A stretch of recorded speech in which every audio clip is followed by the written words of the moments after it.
You want drama?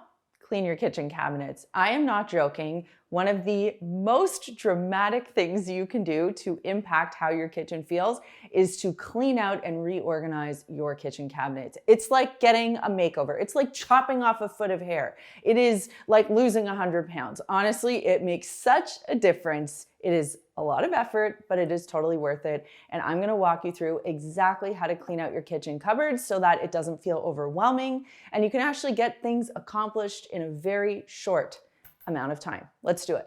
And just a quick reminder, if you haven't done so already, to subscribe to the Clean My Space channel.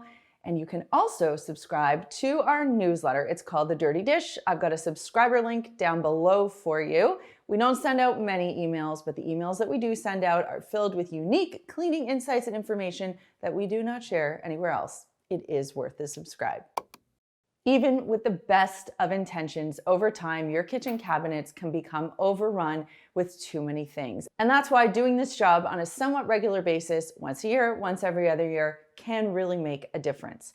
So the way to start is to clear a counter space in front of you or a space on the floor in the kitchen and work cupboard by cupboard. So you can choose a section of your kitchen and work from the top to the bottom and just sort of work on this for today. And then tomorrow you can move to this half of the kitchen, or you can dedicate half a day and do this entire half of the kitchen, and maybe tomorrow do the other half of the kitchen, or whatever you have time for and whatever you feel in your heart you can do. That's the goal that you're going to set for yourself, because I will be very honest, I know this is an overwhelming job. It's a lot to ask of someone.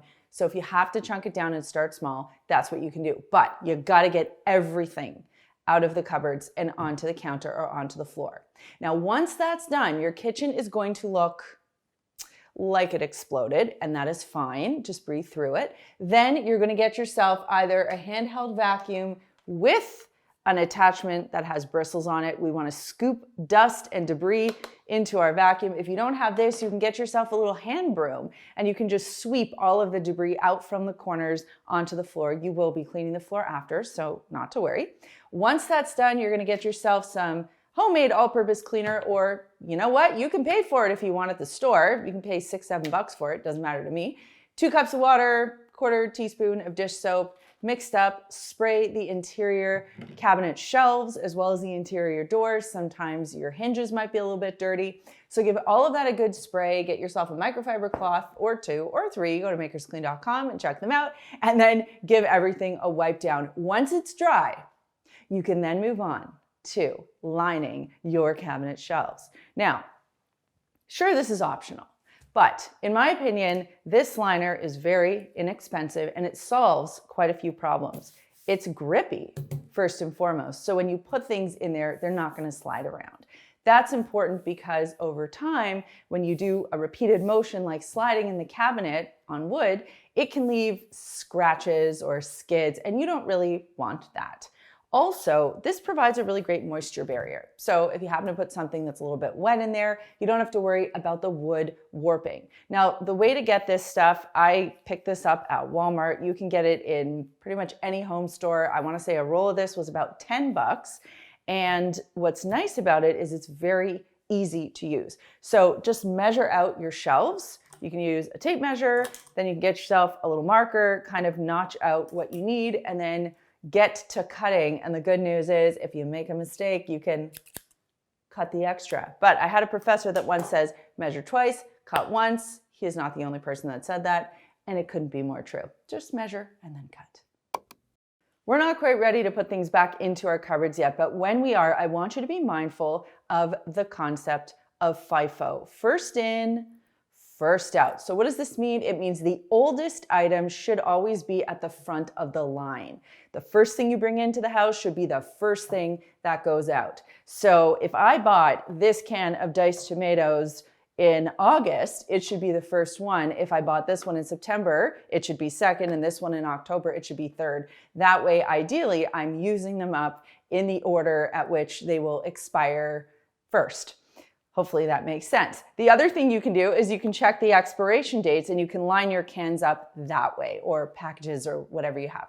So the point is, you don't want to look in your cupboard and find things that you forgot about and expired because they were always hidden at the back. If you're constantly loading your groceries in using the FIFO system, so you come home and rather than putting the new stuff at the front, you kind of move the old stuff to the front and put the new stuff at the back. I know, it takes a little bit more work.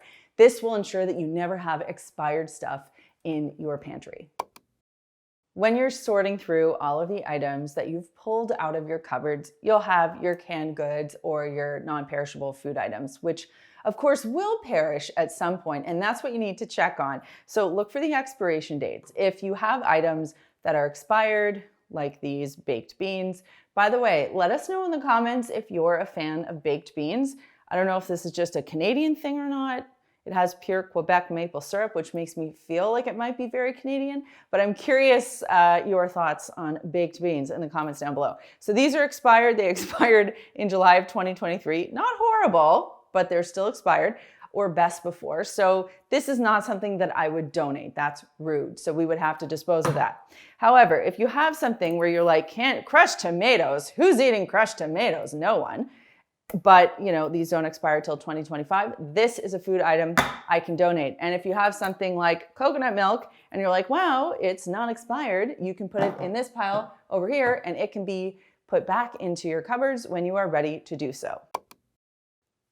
Now to me, in the kitchen, when I'm emptying things out, this is the stuff that drives me bonkers. It's just the clutter, this stuff that kind of builds up that you park in the kitchen and you're like, oh yeah, I'm totally gonna use that. And then it just takes up space and you don't end up using it. It's kind of like when we go through our clothing. When we look at something, we're like, have we worn this in a year? It's the same thing with your stuff in the kitchen.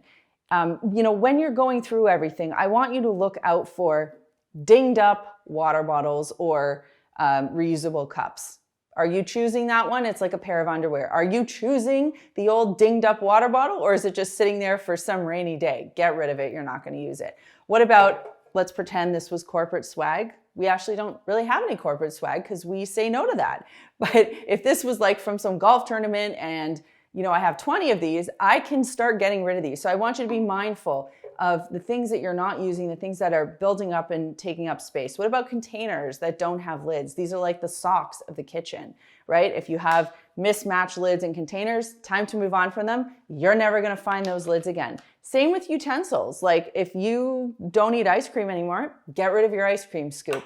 And cookbooks. Now these are all cookbooks that I love, and I'm just gonna shout the people out whose cookbooks they are.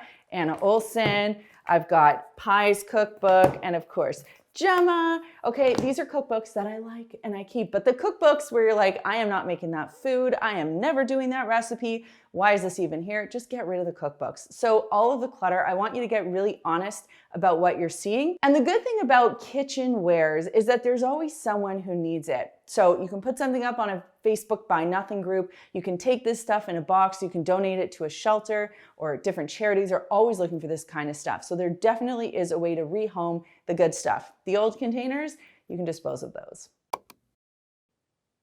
Now, I know it's very exciting to run out and buy organizing solutions, especially when you see people talking about them on Instagram and they are like life-changing and game-changing and they solved all of their problems, and that is so good for them. We love that journey for them. But it might not be the same for you and your kitchen. That's because every single kitchen is different and has its own unique challenges, right? Like kitchens are not, unless they are custom built and custom designed, they are not built with our needs in mind, and what you need in your kitchen and I need in my kitchen could be totally different. So for example, some pantries might be really shallow and really tall, and other pantries might be really deep and have really high shelves. So, that could be inefficient. You could also have a really teeny tiny cutlery drawer. What you need to do is figure out what the problems are in your kitchen and how you can solve them with organizing solutions, but after you've decluttered, not before. Now, in order to pick up the organizing solutions that will make the most sense for you, get out a measuring tape and take measurements of the spaces that you need the solutions for. Now, Cass from Clutterbug came over to our house last year and she helped reorganize our pantry, which was very challenging to work with because it was small, it had very deep shelves, and not a lot of shelves. So we really had to do a lot of stacking and shoving, and it was ridiculous. Cass helped us figure out what bins and storage solutions made sense for us. So for example, she gave us this solution where she said, come home, open up your packages, dump them into these tall containers, and then you can pull out the entire bin anytime you need to use something. And at first I was like, oh my God, as if I'm gonna use this. We love this. Like, this solved the problem of our deep and high pantry shelf, okay? And we got a number of those bins, so we use them and keep things organized. Another thing she did was she said, you know, you guys have a lot of like nuts, you know, for snacking, and it was just a bunch of bags like shoved into the pantry. And you can see this in the video that we did. So she made us one of these just for nuts. So anytime we get a bag of nuts, we just shove it in there. Does the bin look gorgeous and like something I would show off on Instagram? No, because we just shove our nuts in there. But at the end of the day, I know if I need to find nuts, I can just go into the nut bin. Wow, so many nut analogies. Okay, we're just gonna go with it. I can just go into the nut bin and enjoy. And you enjoy that one.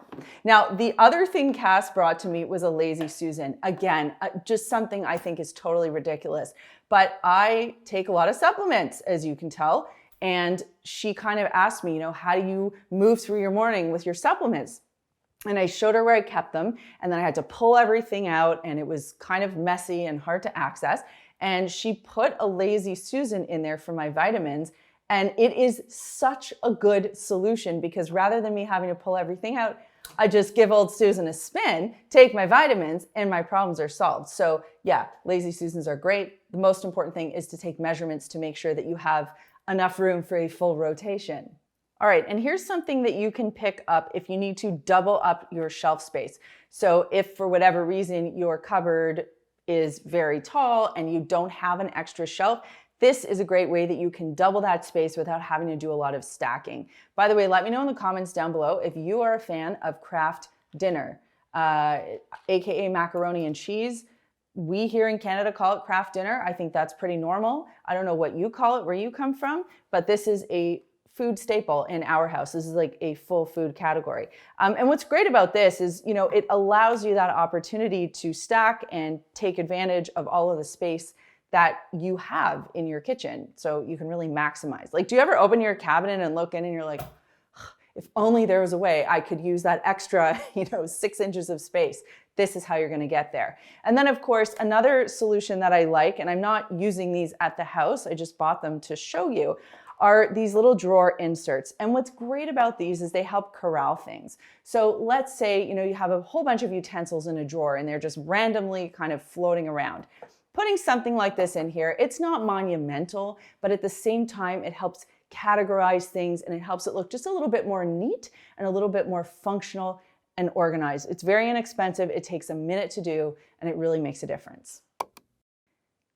You're still here. Thank you for making it to the end of this video. And I'm gonna leave you with 2 pieces of wisdom, or just 2 finishing thoughts. The first one is, yes, let's just call a spade a spade. This is a lot of work. But the second thought is that the investment in time is going to be so worth it for you. I promise you, your kitchen will feel amazing afterward. So it's totally worth it. And that brings me to this week's comment question, which is, what do you think the oldest food item you have in your kitchen is? Like, is it a bag of rice? Peppercorns? Is it a taco kit? Like, we have a very old taco kit. There's a long story about that that I will tell you some other time. It's probably from 2009. It's a running joke. Anyway, I'd love to know in the comments down below, what is the oldest food item you think you have in your kitchen? You should totally check out that video we did with Cass, where she helps us reorganize our pantry. It was a game changer. Thanks so much for watching, and we'll see you next time.